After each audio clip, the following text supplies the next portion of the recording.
Gauri, this is a very good question nowadays because everywhere you are listening everywhere, artificial intelligence, analytics, data science, all these things are there. Okay. First, we have to check the data, how world is moving forward. Mhm. If you track the data for the last 3 years, maximum students who have gone abroad through SAT and they are doing their qualification outside India. And they have taken maths, computer science, and economics. Three subject is in demand across the world. So you should go for that maths, economics, and computer science. In graduation, you should have these three subjects with you, and you are going to rule the world. Of course. That makes sense. Do Yeah. you believe that with simply these three subjects, one can manage to encounter all of the various different new fields that have been opening up? A study had been conducted wherein over 65% of the careers that our future generation are going to pursue haven't even fully been developed yet. So, keeping this in mind, do you think that maths, economics, and the other subjects which you have mentioned would be enough to prepare us for the challenges that we may face? Yeah, definitely. Mathematics, you can go for analytics. You can go for data science. That mathematics will help you out to go and choose this career. Then again, you have computer science. Computer science, nothing is happening without IT. Nothing is happening without computer science across the world. Of It is course. a tech-savvy generation. They are doing whatever they are doing. They are doing it in on computers. The chalk and talk things have gone. It is not there. And economics, again, that is the buzzword of life. Without economics, you cannot have idea of doing any entrepreneurship or even running your house. You should have economics in your mind always, all the time. That how much I have to spend in this month, that is also coming from economics too. So economics, again, it is econometrics at a higher level. So if you do economics, you have an econometrics career, which is very famous across the world. So mathematics, computer science, and economics, what I said is a career going to, achieve you a lot of greatness in your life. Right. And adding on to your point about the generational shift, my generation grew up believing that every answer was just a Google search away. You can Mhm.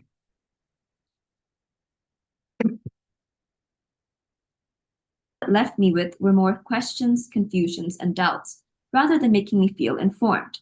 So, do you think that too much information has actually made decision making harder for students today? Yes, I agree with that. I think they should focus. They should not deviate from whatever goal they have decided. If you have decided certain goal in your mind that I will achieve this goal, don't look anywhere. Just look towards your goal. How to achieve that goal. And even if you are searching, looking, reading, or meeting somebody, meet somebody closer who has reached closer to your goal. Hmm. He will guide you. He will be the best guide to you.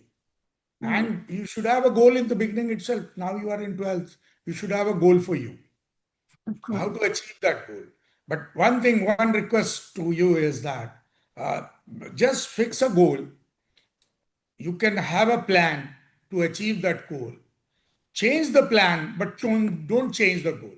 If you fail also, please change the plan, but don't change the goal. Again, retry. And then again, plan B will work. If plan B is not working, plan C will work. But that goal has to be achieved. So change the plan, but not the goal. And make a plan to achieve your goal. How motivating. And Right. that does bring me. So a lot of students who even of ages elder, like 11th and 12th, despite nearing the end of their high school, they still struggle to actually find out this one goal that they wish to work to. And in today's world of rising competition, this can be detrimental, as without knowing what goal you want to work towards, it's going to be harder to upgrade your skill set accordingly. So, to help students navigate this and to help them find out what that one big goal is that they really want to work towards, do you have any advice that you would give them?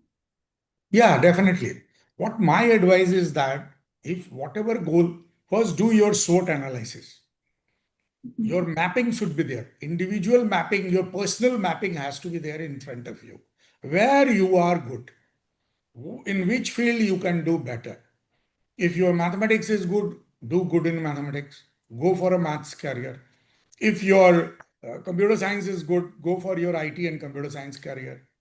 If your economics is good, you go for your economics career. If you are good in science, you want to go for research, do some research in science. Artificial intelligence will help you in that research, and you can do wonder in that field. So now artificial intelligence, what we are talking about, is advanced computing basically. It is quantum computing, you can say.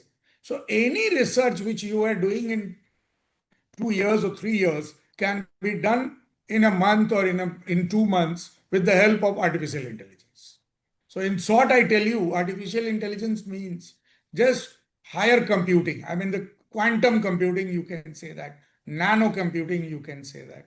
And that will help you out in achieving your career very fast. This topic of quantum computing is actually one of great interest, for this is actually a very innovative and new concept, which I believe can help us solve numerous problems and tackle issues that are essential but presently inadequately addressed.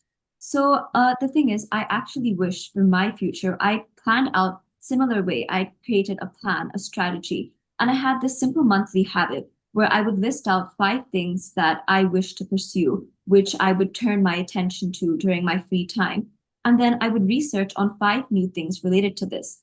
And that's actually how I came across this field of quantum physics and quantum computing, with qubits, etc., holding such a great impact on what the future could possibly be.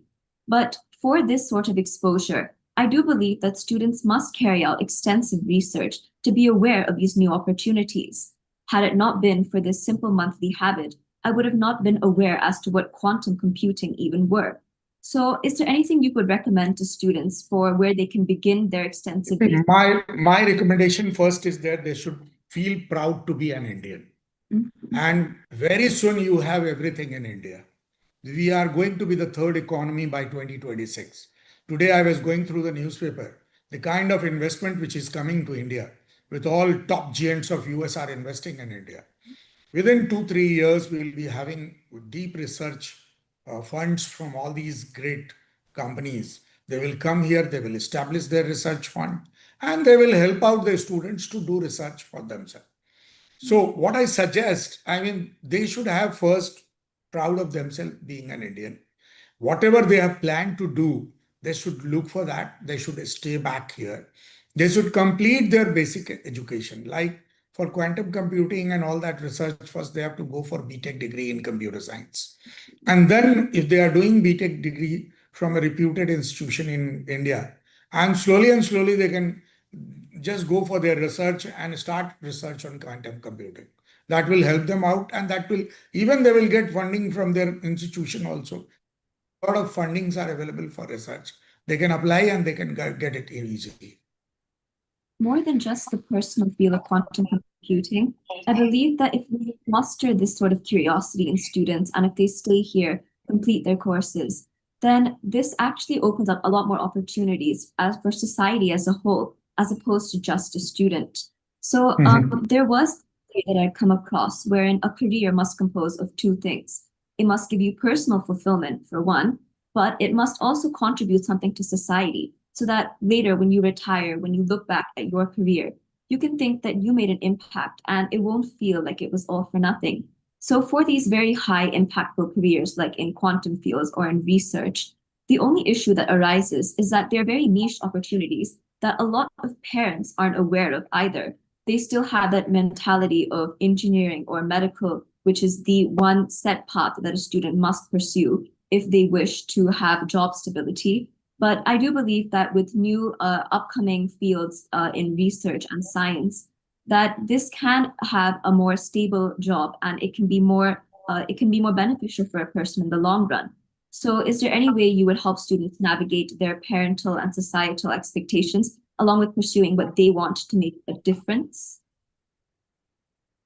Definitely, you are right, because new careers are coming up. If artificial intelligence is going to come up, definitely there will be research in that field. And of course, quantum computing will be helping artificial intelligence to go for research.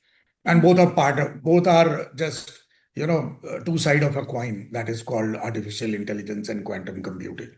So what I suggest, if they are looking for research, they can just pursue their basic career in that field. Wherever they want to do research, they should first decide the topic where they want to go, and they should complete their basic education in that field, and then they can go for the higher education and research after that. Do But you slowly think and slowly, they have to first complete their basic education in that particular field, which they have chosen for research.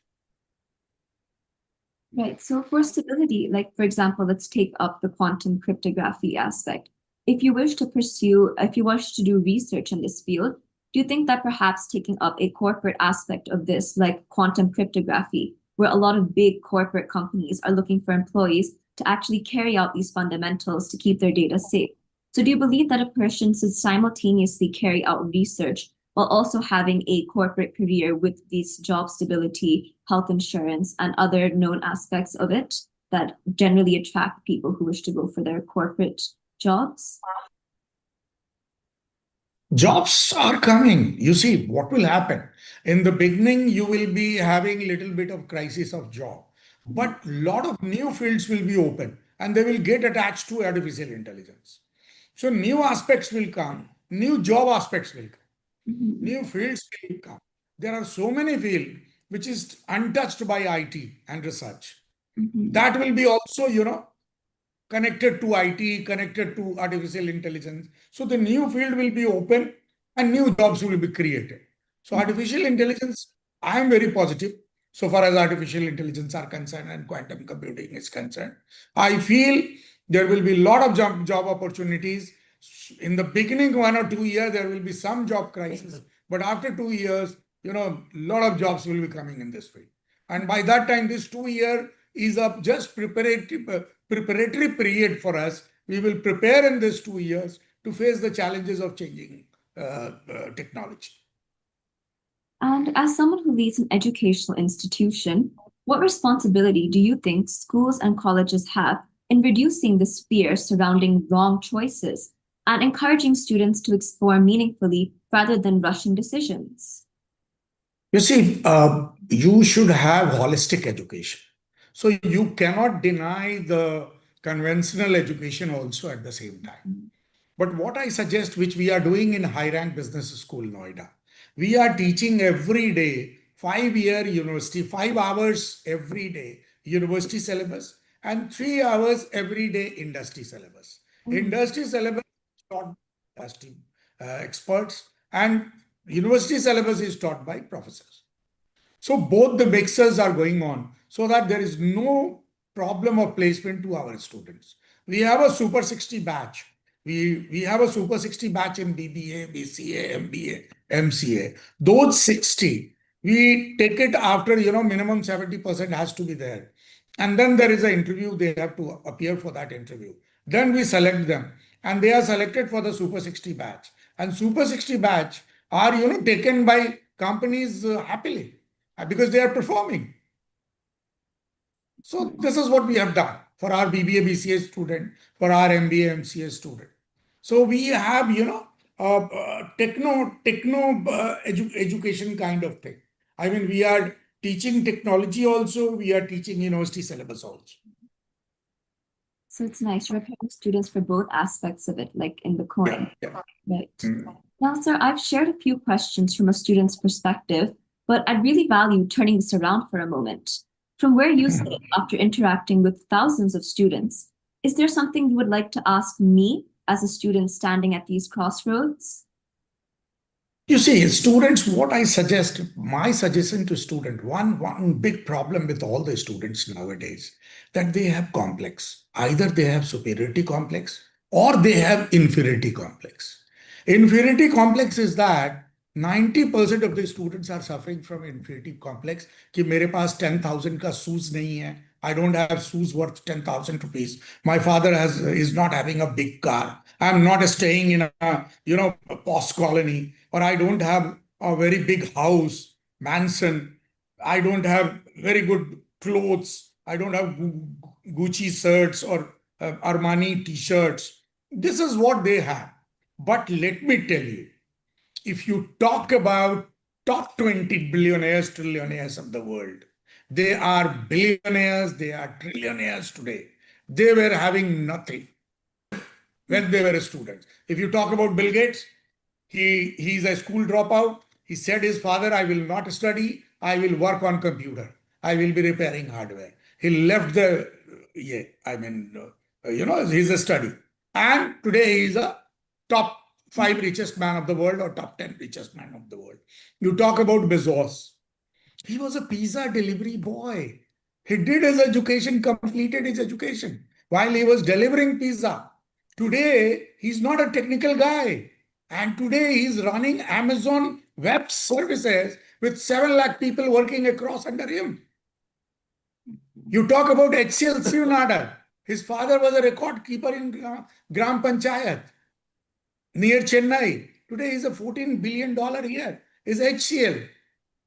You talk about Jack Ma. You talk about any number of you family background this Elon Musk is having. His father left his mother when he was 5 years old in South Africa. He's a born South African, right? He's a born South African. His father left his mother when he was 5 years old. Right. His mother, looking for a job, came to Canada, shifted Canada with her. He completed his 10th class from Canada. Then on a scholarship, his mother sent him to US and he completed his BTech. And there it changed the graph of his life while studying in BTech. In BTech, he formed an online market bazaar, and that market bazaar was sold in $100 or $1,000, which he earned, and he started another company. Then again, he started another thing. Like this, he has come to this level. So, this complex has to be removed. My sincere suggestion to all the students that those who have achieved were having nothing. Of course. They are the role models. And I can give you 40 examples like this. Now, But- before I ask my final question, I'd love to know, is there anything you would like to ask me or to challenge me on? Have you decided? I will ask one question to you. Have you decided your goal? That what are you going to do after 10 years? Where you will be after 5 years? Where you will be after 10 years? Where you will be after 20 years? You see, I'm sitting here. I decided my goal. Even I've decided my goal for my children also. And that both the goal merged together. They liked my decision and they are doing wonderful. They are doing wonderful. They are performing very well. They are DPS products. And East Bangalore DPS, my nephew's wife is a geography teacher. Oh, wow. Yeah. You can meet her. I'm giving you her name. She is, because I know her second name, first name I'm giving you. In answer to your question, meanwhile, my dream is actually to pursue a PhD in quantum physics. It's something. Wow. Very good. It is a real good decision. I guess the true heart of it lies in the uncharted territory of research. And I come across the appeal of quantum computing while I was actually doing some research. And I thought that it's not what interested me wasn't how much we already know, but how much we don't know about this field. Because I remember there was this concept I'd come across of superposition, and even the act of observation can change everything in quantum physics. So I believe that's an aspiration about research, and it's about entering uncharted territories. Here in my school, I have amazing teachers like my physics teacher and our head of school, Ms. Nidhi Cherian. They fostered my curiosity and they further encouraged me to pursue this. And they're currently working with me to help me go for publishing a research paper on this so I can better understand my career path after 12th and know if this is truly what I want to do. So I hope this answers your question. Yeah, this is a right decision you have taken. So you will be doing your graduation in physics only? Yes, that's what I plan on doing. You're planning for physics honors, going for a physics honors? Physics honors, right. And then after that, completing a PhD. Have you decided the college in the country? First, map a college? Well, my college, the target college that I had wasn't in India. It was Stanford. They had a very Yeah, research program, yeah. which I really wanted to, Okay. which is where the research paper comes into. So, So to take admission there, you have to appear for the SAT. right, that's right. The SAT, you have to score very high. in all the board exams. Yeah, Right. yeah. So then you start preparing for a SAT. Of course. Now, Right. just to conclude, the last question I have, Hmm. the last question I have is, if you were to leave students with just one principle to remember while choosing their path after class 12, what would this principle be? You see, I will say my favorite slogan that helps a lot of students. Try, but do not cry. Hard work and sincere efforts can achieve success in any environment. Yes. This is what my suggestion to students. And then Mhm. another, my two-line slogan is very famous nowadays, is let the 100 flowers bloom. Let the 100 flowers bloom. Whoever has got the fragrance, people will get attracted to it. Create fragrance in yourself. Yes. How insightful. Thank you. Thanks for talking. Thank you so much, Mr. Sahe. Conversations like these remind us that clarity is not something students must already possess. It's something that they're allowed to grow into. I truly Right. appreciate your insights. And thank They you, have to decide a goal and they have to work on their goal of first. course. Like you have decided your goal. You're working on your that I'll go for research in quantum physics. So when you are in 10th class, you should choose a goal for yourself. Where I will be after 5 years, where I will be after 10 years, and how I should achieve that goal. Of course. So to achieve that goal, you should have a plan A. If plan A fails, plan B should be there. This is what is my advice. So you have a plan A. Now you have a plan A, you are working for plan A. Mhm. You're planning to go to Stanford, and there you want to go for research in physics. So quantum physics. This is an excellent idea. It is excellent. It is an excellent move which you are going for. So my nephew's wife is Anuja A. Sahai. Okay. Anuja Sahai. She is in geography. She's the topper of this Delhi University LSR. I will Yeah. keep that in mind. Geography teacher. Yeah. Thank you, sir, Thank you. and thank you to EduTV for giving students a platform to ask the questions that It truly. is a pleasure. It is a real pleasure talking to you. It was a real pleasure talking to you too, Yeah. sir. I'm talking to a would-be scientist, I feel like that. Thank you so much, sir. Thank you for your support and thank Thank you for the It guidance. was really, really nice talking to you. And you inspired me a lot. Your talk inspired me a lot. You too, sir. Thank you so much Yeah, for all your insight. Thank you. Mhm.